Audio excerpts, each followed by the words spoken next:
1 Coríntios 14, o verso 2 diz assim: Pois quem fala em outra língua não fala a homens, senão a Deus, visto que ninguém o entende, e em espírito fala mistérios. A proposta do nosso vídeo de hoje e do próximo é analisar aqui esse texto e todo o contexto aqui do capítulo 14. Hoje nós iremos analisar o contexto geral do capítulo e no próximo vídeo a gente analisa detalhadamente aqui o verso 2 que nós acabamos de ler. Então fique conosco porque esta é a proposta deste vídeo.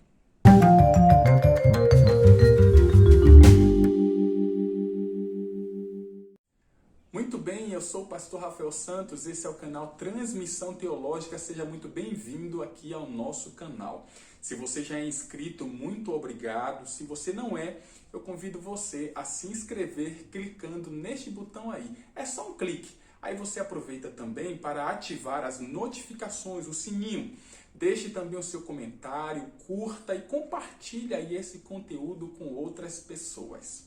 Como nós dissemos, a nossa proposta então hoje é analisar aqui o capítulo 14 de Coríntios. O que Paulo está falando aqui neste capítulo? Qual é a sua preocupação? Quais são as suas orientações? Algumas pessoas elas entendem que o dom de língua são aqueles sons ininteligíveis que ninguém entende porque a pessoa está falando com Deus, está falando em mistérios.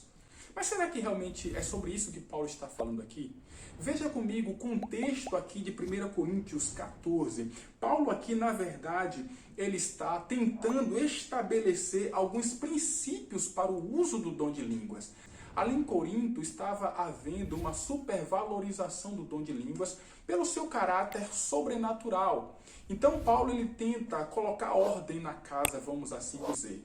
E veja, por exemplo, aqui no verso 9, ele tenta estabelecer que o culto deve ser algo inteligível, ou seja, as pessoas precisam entender, compreender do que se trata aquele culto, o que é que está sendo tratado ali, o que é que está sendo dito, e porque aqui no verso 12 e no verso 26, por exemplo, nós encontramos que o culto deve gerar edificação, e no verso 19 diz que o culto deve gerar instrução. Como é que eu vou edificar e instruir se as pessoas elas não estão me entendendo?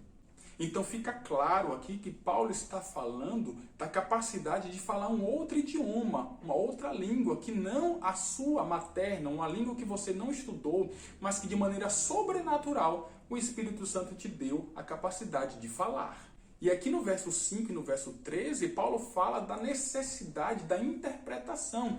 Então não era simplesmente falar em línguas. Precisaria haver alguém ali que interpretasse essas línguas para que houvesse compreensão, edificação e instrução. E aqui no verso 27 há também um detalhe importante, porque Paulo estabelece que no máximo 2 ou 3 pessoas deveriam falar em línguas, mas também com o detalhe de ter alguém para poder interpretar. E aqui no verso 40 nós encontramos o desejo de Paulo, mais uma vez, de estabelecer ordem. Ele disse, tudo, porém, seja feito com decência e ordem. Então o culto, ele precisaria ser organizado, ele precisa, na verdade, ser organizado.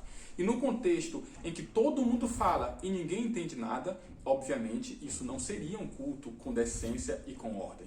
Então nós não encontramos aqui espaço para identificarmos ou interpretarmos aqui estas línguas como sendo sons ininteligíveis. Não é todo mundo falando embolado e ninguém entende nada porque supostamente estamos falando para Deus e em mistérios. E essa vai ser a proposta do próximo vídeo, de analisar justamente aqui o verso 2. Eu espero que você tenha compreendido. Convido você a mais uma vez a se inscrever se você não é inscrito, a curtir, comentar e compartilhar esse conteúdo com outras pessoas. Que Deus te abençoe, um grande abraço e até o nosso próximo vídeo.